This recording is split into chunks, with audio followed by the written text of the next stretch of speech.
Okay, so in this video, we are going to be diving deeper into protein, the benefits that it has for our body, our health, and why it is so important. So as you can see here, protein is incredibly important, and without it, our body composition and health greatly suffers as a result. And if you remember watching the macro video, you'll notice in there, there's relations into what I'm talking about as far as like what protein does for us. And one of the main things that I talked about there was how it satiates us and keeps us fuller longer and just kind of like balances everything out. So proteins are an essential nutrient and can be broken down into 20 building blocks known as amino acids. And out of those 20 amino acids, 9 are considered to be essential as the body cannot synthesize it on its own. Meaning we must contain these from animal and plant sources. The other 11 aminos can be synthesized by the body, making them non-essential. So what it means is like the 9 out of the 20, 9 of them are considered extremely essential. And the 11 other ones, like we could get by without them, like they're not as important. But getting like a complete protein in is still very important, and we'll go into that in a little bit. So moving on, let's go this way. So here you can see, I'm going to move my little thing here, but we're talking about protein quality here. And when you're considering a protein, one of the most popular methods is to classify the food by its biological value. And biological value of protein is based on its quantity of the essential amino acids. So what you want to kind of, really think about educating yourself on proteins is the essential amino acids in it. And these are commonly seen in animal and dairy products. Now, if you're a person like me that can't do dairy, have no fear, it's okay. You can get by in life without eating dairy, and most of us should, just because of dairy being so highly processed. It's not something that I highly recommend. Here on the left, you can see where we're talking about complete proteins. Eggs. Eggs is a complete protein and one of my favorite ones.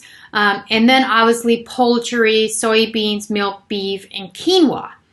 I want to point out here that these should be organic, like soybeans.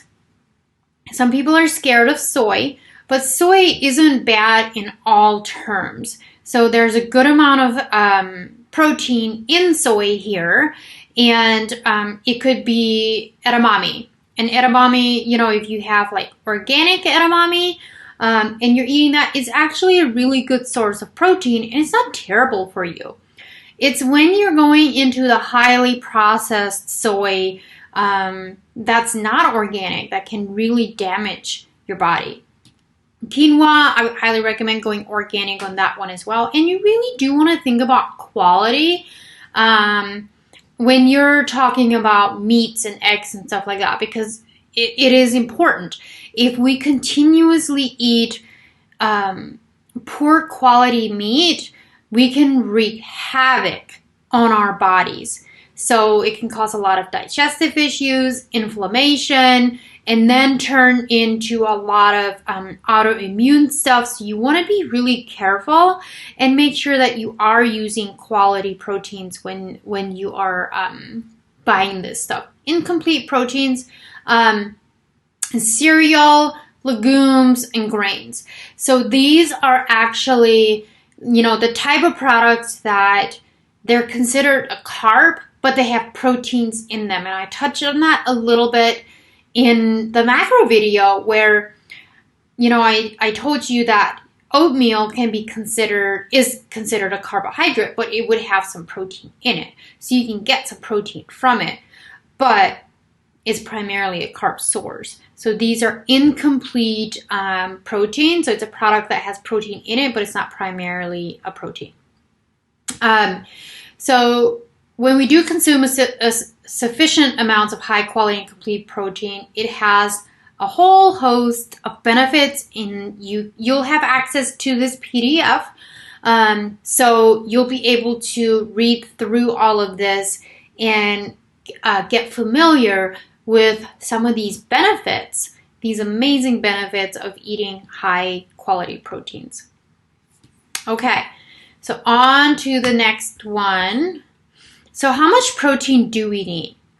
You know, the debate still continues on how much protein we need daily, and every person is different. So you can't look at someone else's protein intake and say, hey, I'm just going to do what they're doing, because we are such bio-individual people. We're all genetically made differently. So you don't want to rely on just what someone else is doing. You need to know what is going to work for you, and that can and will change over time.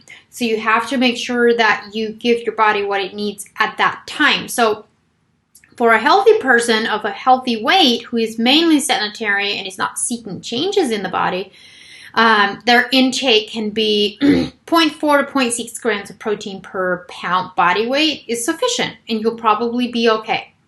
When you're losing body fat, having high protein intake during a calorie deficit, so remember that if you're trying to lose weight, a high protein intake during a calorie deficit is important. It's very anabolic, meaning we are more likely to preserve lean body tissue in the process. So this is why you can preserve your muscle and even gain muscle while you're in a fat loss phase when you're making sure that you're getting enough protein. So when you're losing body fat and you're in that phase, you want to make sure that your protein intake is high enough. And that's where you want to be careful that you don't think that protein is just going to make you build muscle. Protein helps you recover. So over here, when we're building muscle, the studies that look at muscle mass and protein intake tend to vary from 0.8 to 1.0 grams per pound for body weight. So it's safe to say that a balanced approach would be most beneficial. So around 1 gram per pound body weight is highly effective. You can do more. It just depends on your goal, but I want you to just understand that just eating protein alone isn't going to make you bulky. So like drinking a protein shake, which I just did, that's not going to make you bulky. Protein is doing healing in the body, and it's making sure that you don't lose muscle tissue. It's satisfying you, it's keeping you satiated so that you don't go crave for that donut. The only way that you start really bulking is if you're eating a surplus of calories. So just keep that in mind. Surplus of calories, probably more carbs than protein, is what's going to make you bulky. And then as you get older, it is important to make sure that you are still getting enough protein. So just because you get older doesn't mean that you necessarily need less. You can see over here the average intake says 0.4 to 0.6, and over here we're at 0.45 to 0.6. So it stays the same, if not a little bit higher, because remember, as we get older, we actually lose muscle tissue, and the elasticity in our skin goes, and all of that stuff. And so making sure that we're still getting enough protein as we get older is even more essential for these specific reasons. So dangers of high protein diet. If you've ever heard of eating too much protein because you'll get heart disease or liver or kidney damage or failure, there are no studies to show that this actually happens. It could be like a matter of not drinking enough water, or if you're going from, let's say example, you're going from 60 grams of protein to all of a sudden you're consistently eating like 150 grams of protein, that may put some stress on your body. So you want to make sure that when you're starting out, not going to start you out at 60 when you're doing 60 grams and go straight to 120. We're going to gradually add to it so that we can allow the body to adjust to a new normal and a new way of eating.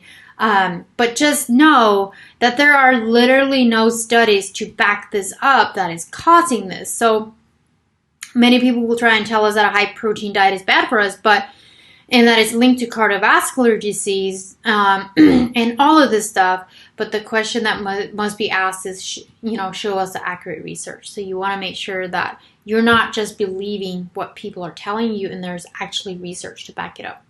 Protein sources, animal protein sources, 1 gram edible protein per 100 grams in weight. So you can see here the different types of animal proteins and how much protein you're going to get per 100 grams in weight in these different sources. So very good to familiarize yourself and know that not all meats have the same gram of protein per 100 grams in weight. So if you're measuring like 5 ounces of turkey, it's going to be a different type of protein versus like 5 ounces of beef. So we got to make sure that we understand that. And then here's some other plant protein sources like pumpkin seeds, peanut butter, cheese, peanuts. All of these are plant-based types. And then there's eggs in here too. That's not considered a plant, but it's not a meat. So you want to familiarize yourself with this too. I want to point out something here. So this is saying 1 gram edible protein per 100 grams in weight. If you're looking at peanut butter does have protein in it, but you don't want to categorize it as protein. It just has protein in it. So if you're eating peanut butter for protein, that's probably wrong. It is wrong because peanut butter is actually a fat that has protein in it. So if you were to eat 2 tablespoons of peanut butter, you're going to have 200 calories and a lot of fat, and then maybe like 4 grams of protein. So the fat's so much higher that you want to categorize it as fat, but just know that you're getting some protein with it, just not as much as fat. Same thing with cheese, pumpkin seeds, peanut, like all of these are actually higher in fat, except for maybe not the egg. But all of the rest are either higher in fat or protein than they are, or fat or carbs than they are in protein, but you can still get protein from it. So once again, just keep in mind that if you are on a plant-based diet and you're getting your protein primarily from these types of foods, you're going to naturally be higher in carbohydrates just because they add more of those in. So this is your in-depth video of protein. I have a PDF that will be sent your way as well, or that you'll have access to, that is more, it's like an infographic of the plant proteins.